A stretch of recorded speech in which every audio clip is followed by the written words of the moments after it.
What's up guys, my name's Brandon and today we're going to be doing a speed test between the two cheapest iPhones currently sold by Apple here in 2022. So we have the brand new iPhone SE 3 and the iPhone 11. So these were released nearly 3 years apart and they are two totally different phones in almost every way, but today we're only testing out one thing: performance. I want to see if the iPhone SE can outperform the iPhone 11 in multiple categories. So we're going to be testing the app launching speeds, how each phone handles intensive gaming, how smooth web browsing is with tons of tabs opened. We're going to test the RAM performance, Wi-Fi speeds, and more. And before we get into the speed test, let's go ahead and lay out the specs for both devices to see what we're working with. So the iPhone SE has the A15 Bionic chip and 4GB of RAM. The iPhone 11 has the A13 Bionic chip and also 4GB of RAM. All right, so first things first, a boot up test. So let's go ahead and turn both of these off and turn them back on to see which one boots up quicker. All right, so let's boot up in 3, 2, 1.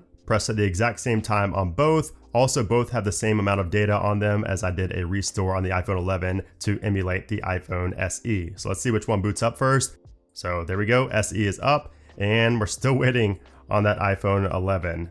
So let's go ahead and put in our passcode here. So yeah, we got first on the iPhone SE. Now we do also have Face ID versus Touch ID, and getting to the home screen, I think Touch ID is faster just because when you press that home button, it takes you straight to the home screen. Whereas with Face ID, when it recognizes your face, you still have to swipe up to get to that home screen. Of course, you can do it in one motion, but still I find that Touch ID seems to be faster to get to the home screen than Face ID in most cases. But of course, it will depend on how you use your iPhone. All right, so we're gonna start off with an app launching test. So as you can see, we don't have any applications opened on either device. Let's go ahead and open up Twitter first, press at the same time, open at about the same time as well. So let's go ahead and find the same tweet here. Let's go to the share sheet at the same time on both, see which one pulls that up first. Let's go to share via, and looked about the same to me. I didn't really tell a difference. Let's go to messages, and that looked like it was first on the iPhone SE. Let's go into Instagram. Instagram was first on the SE. You can see there it loaded up the content first. Let's go into Reddit. Reddit loaded up first on the SE as well. So the SE definitely beating out the iPhone 11. Let's go to YouTube. YouTube first on the SE as well. Let's go to Twitch. Twitch was first on the SE. Let's go to Discover. SE as well. Browse. That was about the same. Let's go to Warzone. That was about the same as well. So opening up the app was faster on the SE, but everything else in the app was about the same speed. Let's go to Amazon. Amazon looks like it's first on maybe slightly the SE. Didn't really look like there was much of a difference there. Let's go to TikTok. TikTok loaded up first on the SE. ESPN. ESPN also first on the SE. Man, that is just dominating the iPhone 11 right now. So let's move on to something a little bit more intensive. Let's move on to some gaming here. So we're gonna try out Subway Surfers first. Let's launch it in 3, 2, 1. Press at the exact same time here. And as far as heat goes, they both feel about the same in heat. I think the iPhone SE is actually getting a little bit warmer than the iPhone 11. But you can see there, it just killed the iPhone 11 opening up Subway Surfers. Now let's see if they perform the same in the game in terms of gameplay. We're looking for any type of lag or any type of skipping of frames. And I don't think there's going to be any just because this is a very light game. It's not very intensive. I will say the experience is better on the iPhone 11 though because of that display. It's kind of hard to play on both of these phones and talk at the same time, but they look about the same in terms of the performance. I think, again, the experience is better on the iPhone 11 just because it has that bigger display, but really no difference in terms of how the game actually runs on either device. Let's move on to Crash Bandicoot. Press at the exact same time. Looks like we got the screen first on the SE. Again, the SE definitely feels a little bit more warm than the iPhone 11 right now. We'll see if that continues. I will be monitoring that, but here we go. Let's see. iPhone SE is definitely in the lead. Let's see if the iPhone 11 can catch it. No, the iPhone SE by a few seconds there over the iPhone 11. Let's move on to Asphalt 9. 3, 2, 1. Press at the same time here. Let's see which one loads up first. Looks like the SE is getting to the display screen first. We got some sound from the iPhone SE. Let's see if that means anything or if we get there first on the 11, but no, we got there first on the iPhone SE. Still waiting on the 11 here. Still waiting. There we go. So finally on the iPhone 11. Now let's go into PUBG in 3, 2, 1. Press at the same time on both once again, and let's see if we have any difference in speed here, any substantial difference. So already looks like the SE is ahead with that A15 Bionic chip inside. We're gonna check for updates here. Looks like we have a minor update for both, and it's the same size. Very, very minor update. So there we go. We're on the iPhone SE first. Still waiting on the 11, and there we go. So a few seconds difference. I actually expected a little bit more of a difference there with such an intensive game like that. Let's move on to Call of Duty in 3, 2, 1. Press at the same time here. We're also logged in on 2 different accounts, so there's gonna be no difference in terms of logging in on one device and not the other. So there we go. Fully there. So it looks like a few seconds behind is the iPhone 11. We're just now logging in. So it might be like a 10-second difference here, at least a 10-second difference. So much bigger difference on Call of Duty versus PUBG. There we go. So at least a 10-second difference, which is pretty interesting. Now there's actually some choppiness in the iPhone 11 with Call of Duty. So there's no choppiness on the iPhone SE. I've not had that once. We had it on the loading screen for the iPhone 11, which is pretty interesting, which tells me the gameplay is also going to be a little bit choppy, at least a little bit more than the iPhone SEs. So here we go. I'm trying to shoot this guy and performs great on the SE. I mean, there's really no chop at all, no lag that I've noticed so far. Let's go ahead to the iPhone 11 now and see if there's any difference here. So running around, looking around, no choppiness yet. Oh, there's a skip frame right there. Did you guys see that? There's a skip frame.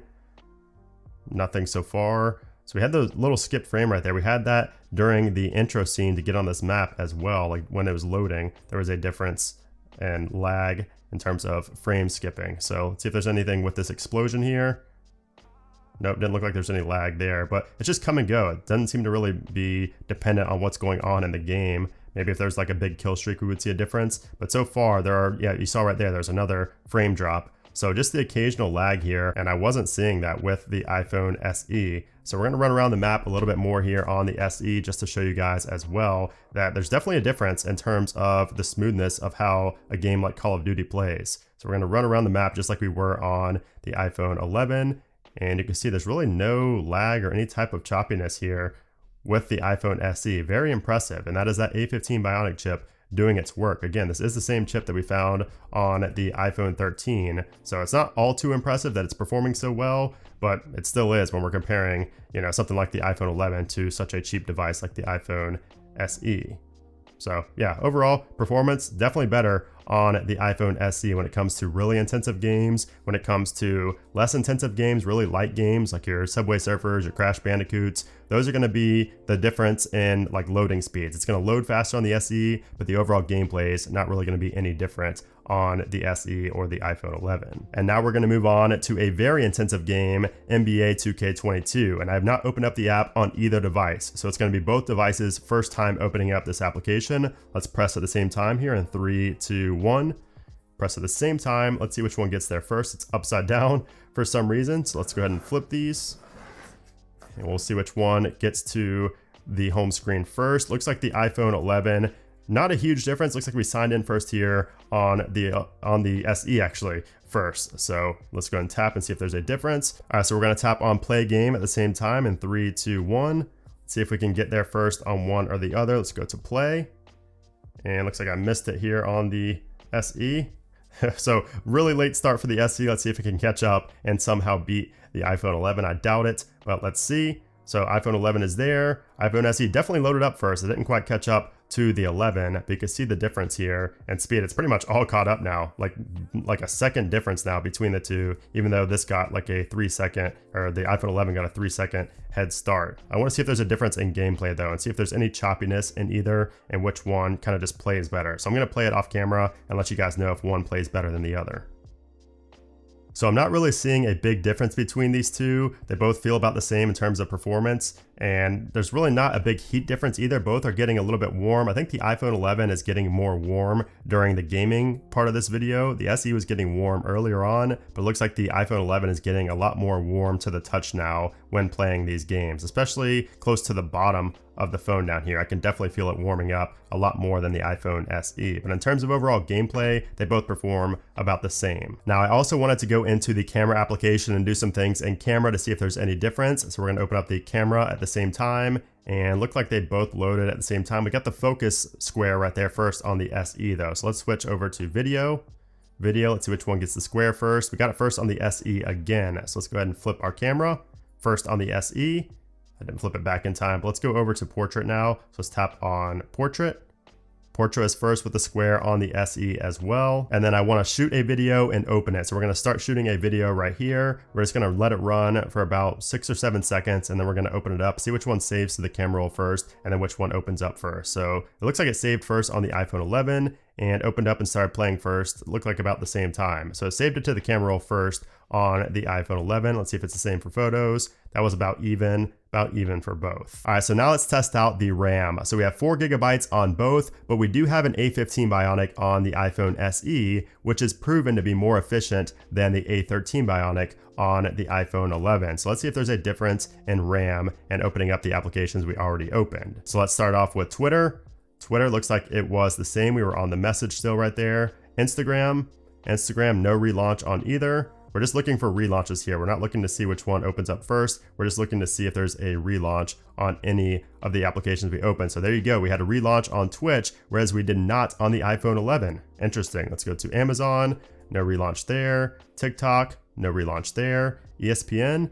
Nope, nothing there. Let's go to Subway Surfers. A relaunch on both for Subway Surfers. Let's go to Crash Bandicoot. A relaunch for both on Crash Bandicoot as well. Interesting. So 4 GB of RAM isn't really getting it done. Let's go to Asphalt. Relaunch there as well. So not very good for the RAM on either device here. Let's go to PUBG Mobile. And it's not like it's been very long since we had these opened up here. So a relaunch, it looks like a full relaunch here for PUBG as well. Let's go ahead and try Call of Duty, which was really just opened up. So yeah, no relaunch there on Call of Duty. Let's try NBA.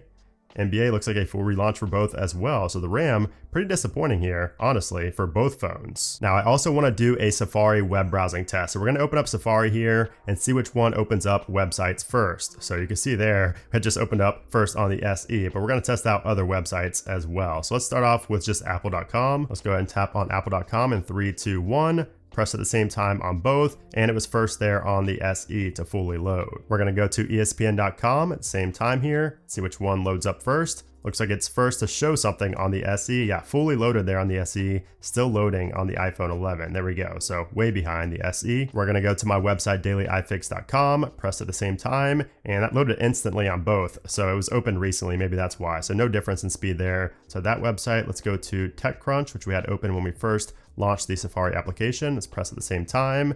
And looked like that was first on the SE maybe, but the iPhone 11 again shows that ad, whereas the iPhone SE does not, which is pretty interesting. Let's go into one of these articles to see if there's any difference in speed. They both load pretty much instantly. And then the last one we're gonna test is IGN.com, press at the same time. It looks like it's first on the SE for that one. So pretty big difference actually in the IGN website here. So look at that, still loading on the iPhone 11. We fully loaded up on the iPhone SE a few seconds ago. So pretty interesting results there in our Safari browsing test. All right, so now we're just gonna open up a ton of different tabs and see if there's a difference in the smoothness of Safari web browsing when we switch between those tabs. All right, so as you can see, we have 28 tabs opened up on both phones, and we have a lot of YouTube videos and pretty intensive things. We're gonna go ahead and switch between the tabs and see if there's any lag in either phone here to see if there's any difference in speed of Safari. So I'm not really seeing any difference so far, no choppiness in either one. So it looks like there actually might be some choppiness in the iPhone 11. It's hard to tell. You guys let me know in a comment down below if you see any difference in the speed here or any type of choppiness on either phone. It's kind of hard to tell. It's kind of hard to look at both of them, but tell me if you guys see any difference in the speed here of Safari when we go to switch between these different tabs here. They both perform pretty well actually. I pressed refresh right there on the iPhone SE. But yeah, not really a big difference here. It looks like there might be some lag on the iPhone 11 more than the SE, but it's really hard to tell. Both perform pretty well, even with a lot of tabs opened up at the same time. I want to download the speed test application, so we're going to search for speed at the same time in the App Store, and you can see there it popped up first on the iPhone SE. So we're going to go into this and see which one opens this up first. So that one was pretty close. We're going to download at the same time. See if there's any difference to prompt us for our password. So nothing there. So yeah, fully downloaded on the SE, still downloading on the iPhone 11. So a nice difference there in speed as well. So we're running a speed test here and we're doing both at separate times just so they don't interfere with each other. So you can see there we got a 160 and a 126 on the iPhone 11. Now let's try it out on the iPhone SE. So we got a higher download on the SE, but less than half of the upload speed as the iPhone 11. Pretty interesting. We also had a 0% loss on the SE, but a 1.6% loss on the 11. All right, so now we're gonna do a Geekbench test. We're gonna see which one finishes this benchmark first and also which one gets the higher score. So let's press on run benchmark in 3, 2, 1. Press at the same time. Let's see which one finishes first. All right, so we finished first there on the iPhone SE. Still waiting on the iPhone 11 here. You can see our scores on the SE, a 1721 on the single core and a 4443 on the multi-core. So we're still waiting on the iPhone 11. So there we go, finally on the iPhone 11. So at least a 15-second difference in terms of which one finished the test first. You can see there the scores are also much higher here on the iPhone SE. So we're gonna pick these up now. And yeah, the iPhone 11 is still much hotter than the iPhone SE in terms of to the touch of the back of the phone. So there you have it, guys. That is the iPhone 11 versus the iPhone SE 3rd generation. I really didn't expect the iPhone SE to win by that much over the iPhone 11, but the SE really impressed me in the speed test, and that actually makes me more excited to do more speed tests. So if you guys want to see more, make sure you give this video a thumbs up and subscribe so you don't miss those future speed tests and comparisons with the iPhone SE 3rd generation. Also, let me know what you thought about this speed test down there in those comments below. But anyways, guys, thanks again for watching, and I'll see you soon.